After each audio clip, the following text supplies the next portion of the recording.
Sebelum menonton video ini, alangkah bijaknya menekan tombol subscribe dan like. Karena subscribe dan like tidak akan pernah menambah beban pikiran Anda. Gajah Mada adalah sosok Mahapatih yang sangat berpengaruh panjang dalam upaya Majapahit menuju puncak kejayaannya.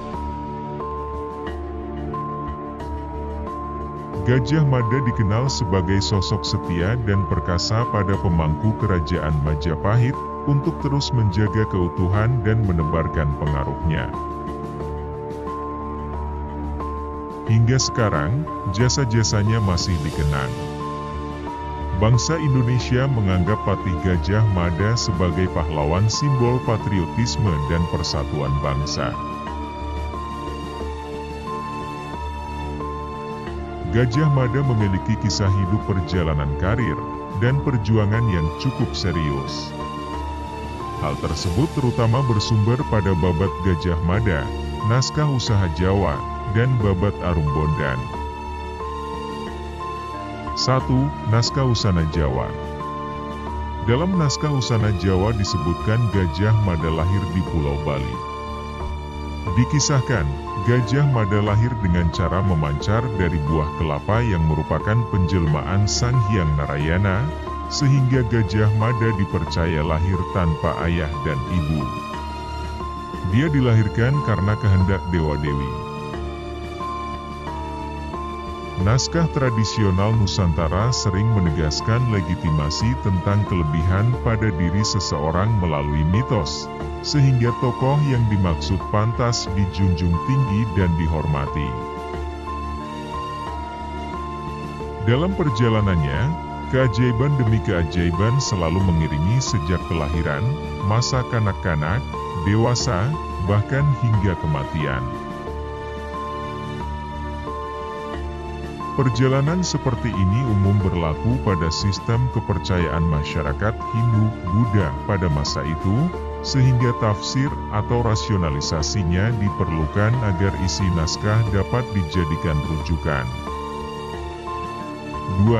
Babat Arum Bondan. Kitab Jawa Pertengahan Babat Arum Bondan menawarkan penjelasan yang berbeda tentang asal-usul Gajah Mada. Kitab tersebut menjelaskan bahwa Gajah Mada merupakan anak dari Patih Logender, dikenal dengan nama Logender dalam cerita Damar Wulan dan Minat Jinggo. Cerita tersebut mengungkapkan bahwa Logender menjadi patih Ratu Majapahit bernama Ratu Kenya atau Kencana Ungu. Jeliter Abrandes pernah mengatakan bahwa kisah Damar Wulan dan Minat Jinggo terjadi dalam masa pemerintahan Ratu Suhita di tahta Majapahit. Minat Jinggo yang dimaksud dalam kisah tersebut setara dengan Bre Wirabumi, penguasa Kedaton Timur yang berperang melawan Majapahit.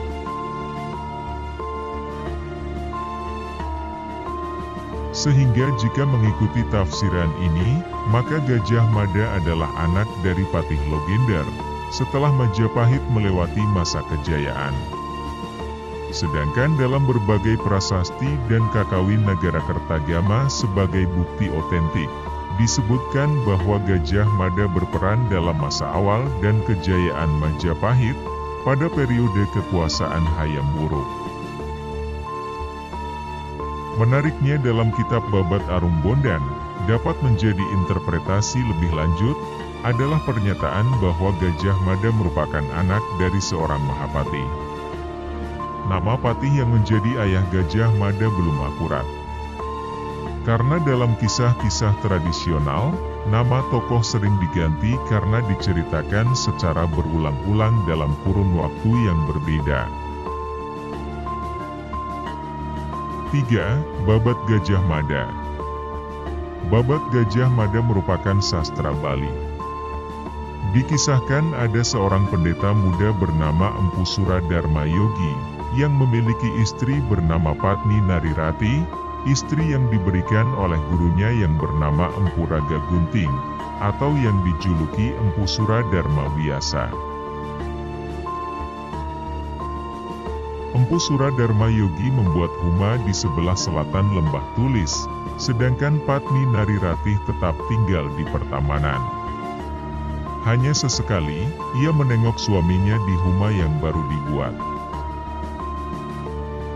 Dewa Brahma jatuh cinta kepada Patni Nariratih karena parasnya yang cantik.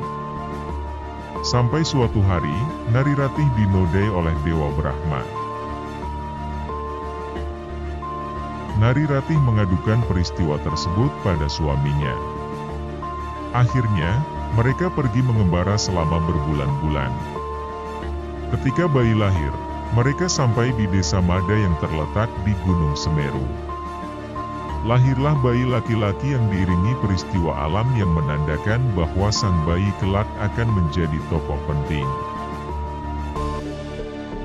Bayi tersebut diasuh oleh kepala desa Mada, sedangkan kedua orang tuanya bertapa di puncak Gunung Plambang untuk memohon keselamatan dan kejayaan untuk sang bayi. Dewa mengabulkan permohonan tersebut dan mengatakan bahwa kelak bayi akan menjadi orang yang terkenal di seluruh Nusantara. Kemudian berkat Mahapatih Amangkubumi, Majapahit berhasil mengembangkan kekuasaan hingga banyak raja dari luar Pulau Jawa yang tunduk kepada Raja Majapahit.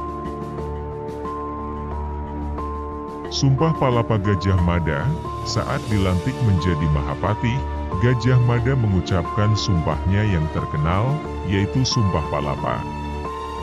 Isi Sumpah Palapa sebagai berikut. Lamun huas kalah Nusantara, ingsun amukti palapa. Lamun kalah ring gurun, ring seram, Tanjung Pura, ring haru, ring pahang, dompo, ring baki, Sunda, Palembang, tumasik, samana ingsun amukti palapa. Artinya dalam bahasa Indonesia sebagai berikut. Selama aku belum menyatukan Nusantara, aku takkan menikmati palapa, kesenangan. Sebelum aku menaklukkan Pulau Gurun, Pulau Seram, Tanjung Pura, Pulau Haru, Pulau Pahang, Dompo, Pulau Bali, Sunda, Palembang, tumasik, aku takkan mencicipi palapa. Saat sumpah itu diucapkan, banyak yang meremehkan dan mentertawakan cita-cita Gajah Mada untuk menyatukan Nusantara. Perjuangan Gajah Mada mencapai puncaknya pada zaman pemerintahan Hayam Wuruk 1350 sampai 1389.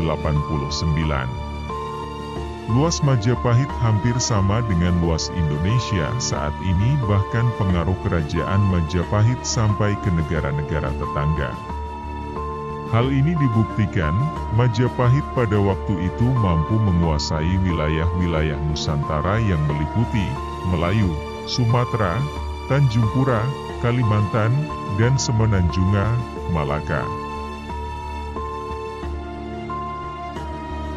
Kemudian, wilayah sebelah timur Jawa dan Nusa Tenggara, Sulawesi, Maluku, Irian Barat dan Jawa, kecuali kerajaan Sunda Galuh dan Sunda Pakuan. Berkat keberhasilannya, pengaruh Gajah Mada sangat besar. Bahkan dapat dikatakan, pengaruhnya melebihi Hayam Wuruk dan anggota Sabta Prabhu, yaitu semacam Dewan Pertimbangan Agung yang beranggotakan keluarga kerajaan Majapahit. Perjuangan Gajah Mada hingga sampai saat ini terus dikenang. Hal ini dibuktikan dengan penggunaan nama Gajah Mada untuk nama jalan di sejumlah tempat di Indonesia. Akhir hidup Gajah Mada. Perang Bubat adalah perang antara kerajaan Majapahit dan Sunda Pajajaran pada 1357 mengakhiri kejayaan Gajah Mada. Perang Bubat dapat dikatakan sebagai penyebab awal keruntuhan Majapahit. Perang ini diawali dengan keinginan Raja Hayam Wuruk untuk memperistri putri kerajaan Sunda yang bernama Dyah Pitaloka Citraresmi. Namun, Gajah Mada menentangnya. Saat terjadi iring-iringan kerajaan Sunda menuju Majapahit, terjadi konflik di persinggahan Bubat yang terletak di sebelah utara ibu kota, Majapahit. Raja Hayam Wuruk memiliki keinginan untuk menyambut tamu di persinggahan Bubat, tetapi hal tersebut ditentang Gajah Mada. Karena Gajah Mada beranggapan tidaklah pantas seorang raja dari kerajaan besar menyambut rombongan dengan mendatangi di persinggahan Bubat.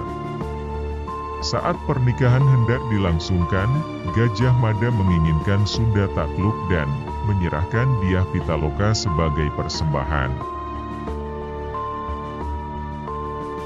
Akibatnya penolakan Sunda, terjadilah perang di Bubat, yang saat itu menjadi penginapan rombongan Sunda.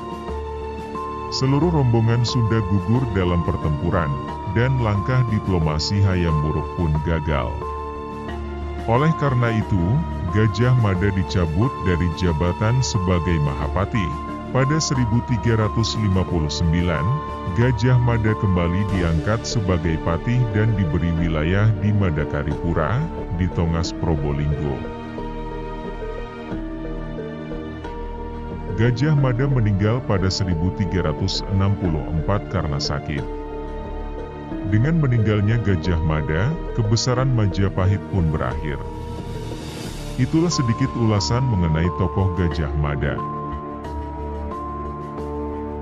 Mari kembangkan channel Calon Kantoran dengan cara menekan tombol subscribe dan like, dan jangan lupa nyalakan loncengnya agar tidak ketinggalan video yang lebih menarik lainnya dari channel ini.